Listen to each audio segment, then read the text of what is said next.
Perkenalkan, nama saya Jessica Aprilia dengan NIM 2203111992. Pada kesempatan kali ini, saya akan mempresentasikan mengenai rumah tradisional Melayu yang ada di Kabupaten Kampar, yaitu Rumah Luntio. Sebelum masuk ke materinya, saya akan membacakan sebuah pantun. Air beriak, tanda tak dalam. Air tenang, seperti berlian. Izinkan saya ucapkan salam untuk para teman-teman sekalian. Selamat pagi teman-teman. Rumah Luntio merupakan rumah panggung yang memiliki bentuk atapnya yang melenting ke atas pada bagian ujungnya. Dindingnya sedikit mirip keluar dan bagian kaki dinding berbentuk lancang atau perahu. Atap Luntio ini memiliki filosofi akan kehidupan manusia yang ada awal dan akhirnya, serta kembali kepada Sang Pencipta. Rumah Luntio dari pemotongannya terbagi menjadi 3 bagian, yaitu bagian kepala, merupakan bagian area tempat untuk roh-roh leluhur dan tempat menaruh warisan. Yang kedua, bagian badan, merupakan bagian area utama untuk melakukan kegiatan inti keluarga. Dan bagian ketiga adalah bagian kaki, merupakan bagian area yang paling tidak bersih, biasanya tempat untuk menaruh barang-barang. Berdasarkan denahnya, rumah Luntio ini terbagi beberapa bagian. Bagian paling depan itu bisa disebut dengan alam berkawan. Alam berkawan adalah area di mana tempat bersosialisasi bagi masyarakat, bukan hanya tetangga, dan di sini juga ada area untuk Nini Mama. Nini Mama merupakan orang yang ditinggikan seperti pucuk adat yang biasa dakwah, bisa pemuka agama. Itu bisa disebut juga dengan Nini Mama. Jadi biasanya kalau ada kegiatan sosialisasi yang berhubungan dengan petuah-petuah adat, nanti ada aturan-aturan tersendiri ketika menggunakan alam berkawan ini. Bagian kedua ada alam bersana. Alam bersana adalah area khusus untuk keluarga inti, terutama untuk perempuan. Di situ ada bilik-bilik di mana mereka beristirahat.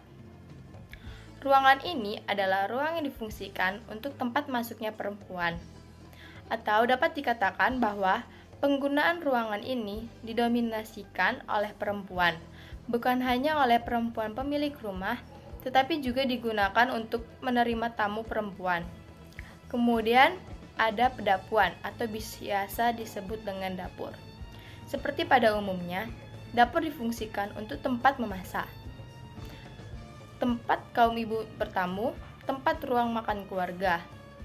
Selangan pinggan terdapat pada dinding dapur yang berfungsi sebagai tempat meletakkan piring yang telah dicuci. Pada ruangan dapur ini juga terdapat pelantau atau pelantaran. Ruangan ini terdapat pada bagian luar dapur yang difungsikan untuk tempat mencuci piring. Antara alam besana dan dapuan itu ada namanya longhong atau juga sering disebut juga dengan lorong. Lorong merupakan area tempat transisi antara pedapuan dan alam bersama. Dan di sini ada contohnya, yang di bawah itu merupakan foto bilik tempat tidur. Ya, jadi memang mereka menghias memakai kain-kain. Sedangkan foto yang di atas merupakan foto alam berkawan, yaitu area bersosialisasi. Rumah Luntio Kampar merupakan bangunan bertipologi panggung. Pada bagian pintu masuknya terdapat sebuah tangga dengan anak tangga berjumlah 5 buah. Umumnya, tangga rumah ini berjumlah ganjil. Hal ini dipengaruhi oleh nilai agama Islam yang dianut oleh masyarakat Melayu Kampar. Jumlah tiang pada bangunan ini berjumlah 38 buah, di mana 36-nya merupakan tiang utama. Sedangkan 2 lagi merupakan tiang pada selang depan yang berfungsi sebagai penopang atas pada tangga depan. Jadi ini foto dari luarnya rumah Luntio. Terdapat beberapa elemen. Elemen pertama tuh ada tiang. Tiang pada rumah Lontio ini memiliki berbagai macam bentuknya. Ada tiang yang dipotong segi 8 karena mengikuti arah mata angin ketika mereka berlayar dahulu. Tapi semakin rendah tingkat sosial dan semakin rendah tingkat ekonominya, biasanya tiang hanya kotak saja. Kemudian ada rasuk dan ambang, merupakan balok yang mengikat atau sebagai pondasi pada tiang. Pantun dan li itu merupakan kaso untuk mengikat dan sebagai pondasi dari atap. Dan kemudian ada parabung, merupakan bagian lentik dari atapnya yang cekung yang menandakan lembah kehidupan yang penuh lika-liku. Seperti bangunan khas Melayu pada umumnya, rumah Lontio ini juga menggunakan banyak ukiran-ukiran di sekelilingnya. Ragam ukiran yang digunakan adalah ragam flora. Ukiran-ukiran tersebut tersebar pada bagian penutup atap, kaki dinding, pada bagian pintu, dan jendela, serta terdapat pula ukiran pada bagian tangga. Ukiran-ukiran ini mengandung makna bahwa kehidupan manusia dan alam tidak dapat dipisahkan, atau dengan kata lain, menyatu dengan alam. Ukiran-ukiran ini juga melambangkan status sosial pemilik rumah. Semakin banyak dan semakin bagus ukiran-ukiran yang ada, semakin tinggi status sosial pemiliknya. Ukiran pada bagian bawah dinding disebut gando ari, yaitu ukiran sepanjang bagian kaki dinding, muka, dan belakang rumah. Orientasi rumah Lontio. Rumah Lontio orientasi menghadap ke matahari terbit, yaitu arah timur, dengan pintu masuk utama terletak di samping bangunan. Bagian melenting atap sejajar dengan arah gerak matahari terbit dan terbenam, yang memiliki arti merupakan sebagai manifestasi penerimaan berkah dari alam ketika matahari menyinari bagian dalam rumah pada waktu terbit.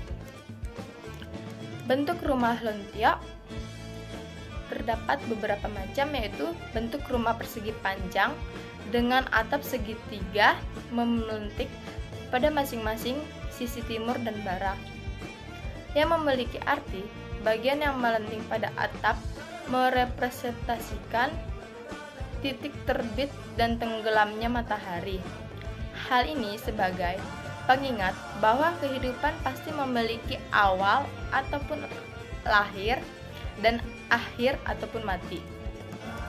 Tata ruang rumah Lontio terbagi menjadi 3, yaitu alam berkawan, alam bersana, dan alam semalu. Susunan ruang pada bagian dalam rumah melebar ke samping dengan lorong yang terletak di tengah, sehingga membagi dua masing-masing ruang horizontal, yang memiliki arti ruangan terbagi berdasarkan kebutuhan ruang untuk hubungan sosial secara umum dan privat, serta pembagi berdasarkan gender, di mana ruangan untuk perempuan lebih mendominasi. Pembagian ruang juga dipengaruhi oleh tata ramah dan sopan santun terhadap orang yang lebih tua, terutama orang-orang bijak pemimpin adat. Sekian dari presentasi yang dapat saya sampaikan. Mohon maaf apabila terdapat kesalahan kata. Sebelum saya tutup presentasi ini, saya akan membacakan sebuah pantun. Siang-siang pergi ke kota, jangan lupa beli alpukat. Demikian presentasi saya, semoga bisa bermanfaat.